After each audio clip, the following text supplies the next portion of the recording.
नमस्कार, मैं कमलेश कबीर आपका एक बार फिर स्वागत करता हूं इस नए एपिसोड में। आज के इस एपिसोड में हम बात करेंगे कांग्रेस पार्टी के एक के बाद एक नेता कहें चाहे प्रवक्ता, सब लोग पार्टी छोड़ छोड़ के जा रहे हैं। और सबसे कॉमन बात यह है कि सबके पार्टी छोड़ने की वजह जो है वो सिर्फ जहां तक हम उसको ढूंढने की कोशिश करते हैं, आकलन करने की कोशिश करते हैं, तो फिर वजह एक ही आती है और वो है राहुल गांधी की सनातन विरोधी या हम कहें कि हिंदुत्व विरोधी विचारधारा। दूसरा, जो सबसे बड़ी बात, क्योंकि पहली बात सनातन वाली और दूसरी सबसे बड़ी बात यह आती है कि राहुल गांधी कुछ लोगों के बीच में ऐसे फंसे हुए हैं, या कहें कि राहुल गांधी की जो मानसिकता है वो हो सकता है वामपंथी विचारधारा वाले ऐसे लोगों के आसपास घूमती है जो कि उसके आगे कुछ देखने की, कुछ सुनने की, कुछ समझने की जो क्षमता है उसके, या इसको कहें कि उसको पार पाना जो है वो राहुल गांधी के लिए बड़ा मुश्किल है। और राहुल गांधी, आपने देखा होगा, ऐसा इसलिए कह रहा हूं क्योंकि किसी भी इस मंच के ऊपर राहुल गांधी जब खड़े होते हैं, अगर वो बेरोजगारी के मुद्दे पे बात कर रहे हैं तब भी वो हिंदुत्व और सनातन की बात करेंगे, वो गोडसे को बीच में लेके आएंगे, वो विचारधारा की बात करेंगे। वो किसानों की बात कर रहे हैं तब भी उनके पास एक ही मुद्दा होता है, और चाहे वो भारत जोड़ो न्याय यात्रा हो, चाहे भारत जोड़ो यात्रा का पार्ट 1 हो। तो हमने देखा है, जब से आपने देखा होगा राजीव गांधी से जब सोनिया गांधी की मुलाकात हुई, उसके बाद उनकी शादी हुई, तो शादी होने के बाद में भी कांग्रेस पार्टी के नेता इतने असहज नहीं हुए। लेकिन जब से राहुल गांधी जो है वो राजनीति में सक्रिय हैं, उसके बाद में राहुल गांधी सोनिया गांधी से कोसों दूर आगे निकल गए और लगातार वो अपने एक, जिसको कहें कि एक एजेंडे की तरह जो है वो काम कर रहे हैं। तो इससे एक साफ तौर से एक चीज जो समझ में आती है वो ये है कि जब तक राहुल गांधी है तब तक कांग्रेस पार्टी को लिए, या हम कहें कि कांग्रेस पार्टी को किसी दूसरी पार्टी को हराना, जिसको कहें कि बहुत मुश्किल नहीं है। या हम इसको ये कह सकते हैं कि कांग्रेस पार्टी जब तक राहुल गांधी है तब तक कभी चुनाव जीत पाएगी, ये थोड़ा सा सोचना जो है वो थोड़ा मुश्किल हो जाता है। तो मान के चलते हैं कि राहुल गांधी जब तक है तो कांग्रेस मुक्त भारत का जो सपना है वो अपने आप पूरा होता चला जाएगा।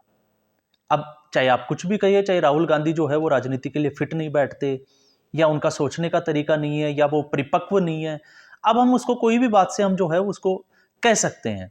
लेकिन अभी तक जो चीजें समझ में आ रही है वो यही समझ में आ रही है। अब ऐसा क्यों कह रहे हैं उसको भी हम थोड़ा सा समझ लेते हैं। इससे पहले जब हम रोहन गुप्ता, संजय निरुपम और गौरव वल्लभ इनकी बात करें, तो इससे पहले की जो लिस्ट है वो भी बहुत बड़ी है। उस लिस्ट में चाहे आप ज्योतिरादित्य सिंधिया की बात करें, चाहे हेमंता बिस्वा शर्मा की बात करें, जैसे आरपीएन सिंह की बात करें, चाहे आप अशोक चौहान की बात करें, मिलिंद देवड़ा की बात करें, ऐसे बहुत सारे जो नेता थे, गुलाम नबी आजाद से लेके, ये सब लोग जो है वो पार्टी छोड़ के एक के बाद एक चलते चले गए। और जब भी किसी पार्टी के बड़े प्रवक्ता हो चाहे नेता हो, जब भी उन्होंने पार्टी छोड़ी तो कांग्रेस पार्टी की तरफ से एक वक्तव्य आया कि इनके जाने से कांग्रेस पार्टी को कोई फर्क नहीं पड़ता। तो जब कोई फर्क नहीं पड़ता तो फिर कांग्रेस पार्टी चुनाव क्यों नहीं जीतती? और अब स्थिति यह है कि कांग्रेस पार्टी के टिकट के ऊपर कोई चुनाव लड़ने के लिए तैयार खड़ा नजर नहीं आता, जिसको कहें कि जबरदस्ती के टिकट दिए जा रहे हैं। और ऐसा इसलिए कह रहा हूं रोहन गुप्ता, क्योंकि एक बड़ा जो है वो संशय और सवाल पैदा किया जाता है कि ये लोग जो है वो ईडी के डर से, या फिर हम कहें कि मौका प्रस्त होकर जो है वो कांग्रेस पार्टी छोड़ के और दूसरी पार्टियों की तरफ जा रहे हैं, भारतीय जनता पार्टी की तरफ जा रहे हैं। मान लेते हैं हम, ये एक जो है वो बड़ा आरोप लगाया जाता है। लेकिन इस आरोप के पीछे की सच्चाई भी हम थोड़ा सा जान लेते हैं। रोहन गुप्ता, कोई भी व्यक्ति ये चाहेगा वो किसी भी पार्टी में हो कि उसको पार्टी जो है वो आगे बढ़ाए, लोकसभा का टिकट दे या विधानसभा का टिकट दे। तो रोहन गुप्ता को अहमदाबाद पूर्वी सीट से जो है वो लोकसभा का टिकट दिया गया। उनके फादर भी जो है वो कांग्रेस पार्टी से जुड़े हुए थे, बाद में उन्होंने इस्तीफा दे दिया। अब टिकट मिलने के बावजूद अगर रोहन गुप्ता टिकट लौटा के अगर कांग्रेस पार्टी के सभी पदों से इस्तीफा दे दें और एक आरोप लगा के वो इस्तीफा दे, और वो आरोप था कि कांग्रेस पार्टी जो है वो कहीं ना कहीं अवामपंथी विचारधारा के आसपास घूमती है, या जो कम्युनिकेशन के जो बड़े नेता है उनके चरित्र हनन से लेके हम कह सकते हैं कि उनके ऊपर बड़े आरोप लगाना कि वो लगातार उनको जो है वो टॉर्चर कर रहे थे, इसलिए उन्होंने कांग्रेस पार्टी के सभी पदों से इस्तीफा दे दिया। और रोहन गुप्ता, आपको पता होगा, वो जब भी किसी डिबेट्स, किसी चैनल पे डिबेट्स में आते थे, तो वो कांग्रेस पार्टी का अपनी मजबूती के साथ पक्ष रखने के लिए जाने जाते थे।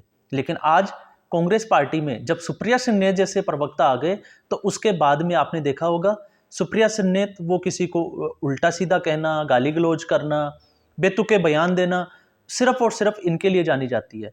तो उनके उसके आने के बाद में सीधे तौर पे अगर हम देखें तो ऐसे प्रवक्ता जो बड़े जिसको कहें कि फैक्ट्स के साथ और एक फाइट करते हुए नजर आते थे, आज वो प्रवक्ता ही पार्टी छोड़ के जा रहे हैं।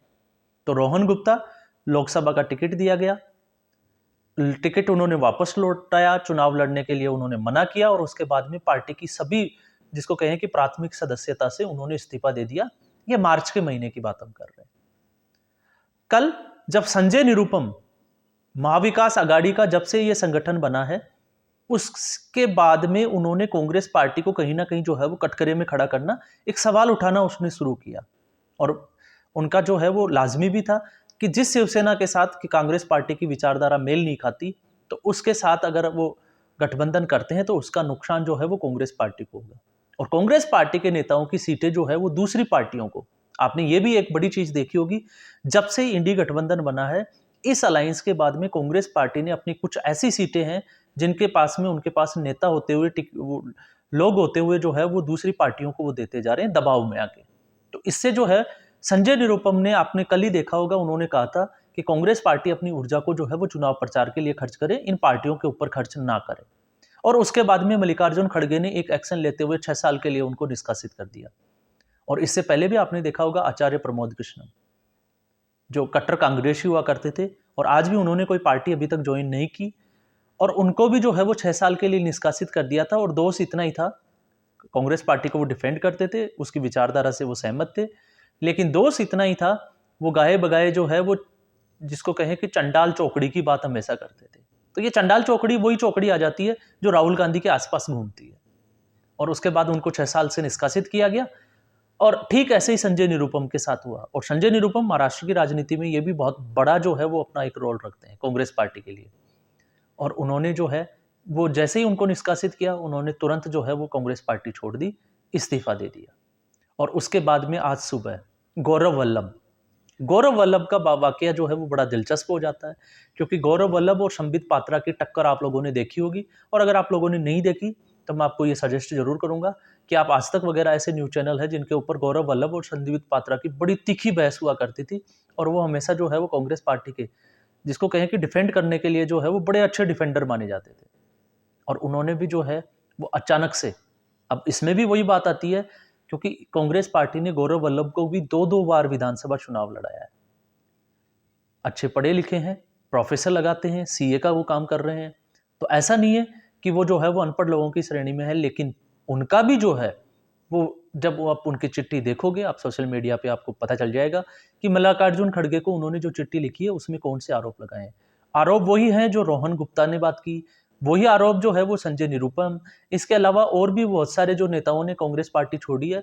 तो ये लगभग जो है वो सभी का, क्योंकि गौरव वल्लभ का ये कहना है कि राम मंदिर के मुद्दे पे जो स्थिति बनी है कांग्रेस पार्टी की, उससे वो बड़े असहज हो गए थे।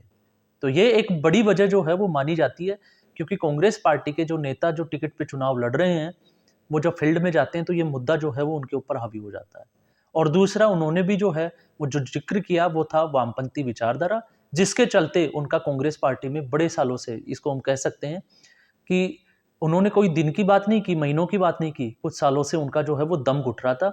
और आज वो इस नतीजे पे पहुंचे कि उन्होंने कांग्रेस पार्टी छोड़ना जो है वो मुनासिब समझा। और अब कयास ये लगाए जा रहे हैं, अभी मीडिया चैनल्स पे जो है वो आ रहा है कि वो हो सकता है भारतीय जनता पार्टी ज्वाइन कर लें। अब भारतीय जनता पार्टी वो ज्वाइन करते हैं या नहीं करते, ये एक अलग मुद्दा है। लेकिन सबसे बड़ी बात ये होती है कि क्या कांग्रेस पार्टी को वाकई में ऐसे नेताओं के जाने से या ऐसे जो प्रवक्ता है उनके जाने से कोई फर्क नहीं पड़ता?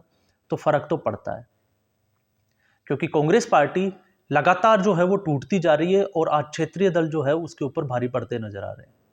और इसका ही एक नमूना है कि जब उनको समाजवादी पार्टी जो जब चाहे उनको जो है वो दबा सकती है, आम आदमी पार्टी जो है वो जब चाहे उनको दबा सकती है, तृणमूल कांग्रेस जब चाहे उनको जो है अपनी इच्छा से काम करवा सकती है। तो आप अंदाजा लगा सकते हैं कि एक राहुल गांधी के चक्कर में कांग्रेस पार्टी जो है वो कहां से कहां चली गई। और ऐसा ही रहा तो कांग्रेस पार्टी अगर विलुप्त हो जाए या हम कहें कि कांग्रेस मुक्त भारत हो जाए तो ये कोई अतिशयोक्ति नहीं होगी, क्योंकि जब तक राहुल गांधी है ये तय मान लेना चाहिए कि इस पार्टी का कुछ भला नहीं हो सकता। इस पार्टी को अगर बचाना है तो इसके कार्यकर्ताओं को, इसके नेताओं को गांधी परिवार से बाहर रहकर या इस गांधी परिवार को छोड़कर एक बार जो है वो कुछ अलग सोचना पड़ेगा। तब जाके कांग्रेस पार्टी की जो है वो विचारधारा बच सकती है। चाहे वो विदेशी मंच हो, चाहे अपने देसी मंच हो, हर जगह पे जहाँ पे भी राहुल गांधी जाते हैं उनके मुद्दे जो है वो एक जैसे ही होते हैं। और फिर चाहे हम इनके घटक दलों की, क्योंकि आप उदयनिधि स्टालिन का आपने स्टेटमेंट देखा, मल्लिकार्जुन खड़गे का जो है उनके बेटे प्रियांश जो आई थिंक प्रियांक खड़गे क्या नाम है उनका आपने स्टेटमेंट देखा होगा। खुद आप मल्लिकार्जुन खड़गे का स्टेटमेंट देखोगे तो आपको अंदाजा लग जाएगा कि कांग्रेस पार्टी की जो विचारधारा है वो कहाँ से कहाँ तक चली गई है। और आज जब हम ये कहते हैं कि कांग्रेस पार्टी की विचारधारा जो है वो हिंदू विरोधी होती जा रही है, तो उसके लिए अगर कोई जिम्मेदार है तो सीधे तौर से वो राहुल गांधी जो है वो जिम्मेदार माने जाते हैं। क्योंकि ये जो कांग्रेस पार्टी की जो दुर्गति हो रही है वो सिर्फ और सिर्फ राहुल गांधी की वजह से जो है वो इस स्थिति में पहुंची है। क्योंकि उनका जो है वो उनको लगता है कि शायद वो ऐसा करेंगे तो उन लोग जो है वो उनको सुनना पसंद करेंगे। हालांकि उनकी आपने देखा होगा रैलियों में 2019 और 2014 में भी हमने देखा था कि रैलियों में जो है वो बड़े लोग आते हैं उनको सुनने के लिए। और जब सुनने के लिए बड़े लोग आते हैं तो उसके बाद में ये अंदाजा लगा सकते हैं। और कुछ जो वामपंथी जो चैनल्स है, चाहे आप रवीश कुमार, पुण्य प्रसून वाजपेयी, अजय तुंजम, किसी की भी आप बात कर लीजिए, तो फिर वो ये कहते हैं कि अब जो है वो इंडिया गठबंधन बहुत बड़ा कुछ करने वाला है और मोदी और अमित शाह जो है वो टेंशन में आ गए, घबरा गए। 2014 में भी यही बोलते थे, 2019 में भी यही बोलते थे, और 2024 के चुनाव खत्म हो जाएंगे और परिणाम जब आएंगे तब भी वो यही बोलेंगे कि देखो जी मोदी डर गए, वो घबरा गए। और लोग जो है वो राहुल गांधी के साथ हजारों की, लाखों की तादाद में जो है वो भीड़ है। अब जो है वो दिल्ली का सिंहासन हिल जाएगा। और जब वोट देने की बारी आती है तो फिर ईवीएम का रोना करेंगे या और कुछ रोना। तो आखिर सवाल ये पैदा होता है कि इतनी भीड़ जो राहुल गांधी को सुनने या देखने आती है वो वोट क्यों नहीं करती कांग्रेस पार्टी को। तो इससे सीधा है कि फिर राहुल गांधी जो है वो उनके लिए एक मनोरंजन का साधन बने हुए हैं। सिर्फ और सिर्फ ऐसे नेताओं को जो है वो लोग देखने के लिए आते हैं और देख के वो अपने घर चले जाते हैं। लेकिन वोट देने की जब बारी आती है तो फिर वो जो है वो कंपेयर करते हैं कि कौन सा नेता जो है वो इस देश के लिए बढ़िया रहे। तो ये स्थिति कांग्रेस पार्टी की हो सकता है। गौरव वल्लभ, संजय निरुपम, इनके बारे में फिर एक स्टेटमेंट आए सुप्रिया श्रीनेत की तरफ से, गाली वाली आंटी की तरफ से, कि इनके जाने से जो है वो कांग्रेस पार्टी को कोई फर्क नहीं पड़ता। कांग्रेस पार्टी फाइटर है, फाइटर की तरह लड़ेगी। राहुल गांधी फाइटर है, वो किसी से डरते नहीं है। ये डरपोक थे जो कांग्रेस पार्टी छोड़ के चले गए और कल जाने वाले आज ही चले जाते। क्यों? क्योंकि इन लोगों के जाने से सुप्रिया श्रीनेत जो है वो अपने आप को राहुल गांधी के बराबर खड़ा देखती है। इनको ये भी गलतफहमी है कि कहीं ना कहीं जो है वो कांग्रेस पार्टी या राहुल गांधी जो है वो इनकी ये जैसा कहते हैं वैसा सोचते हैं, या ये जैसा कहते हैं राहुल गांधी वैसा ही करते हैं। ये इस गलतफहमी में भी जो है वो ज़्यादा जीते हैं। तो आज के एपिसोड में बस इतना ही। उम्मीद करूंगा ये एपिसोड आपको पसंद आया होगा। लाइक करें, शेयर करें और चैनल जरूर सब्सक्राइब करें। धन्यवाद।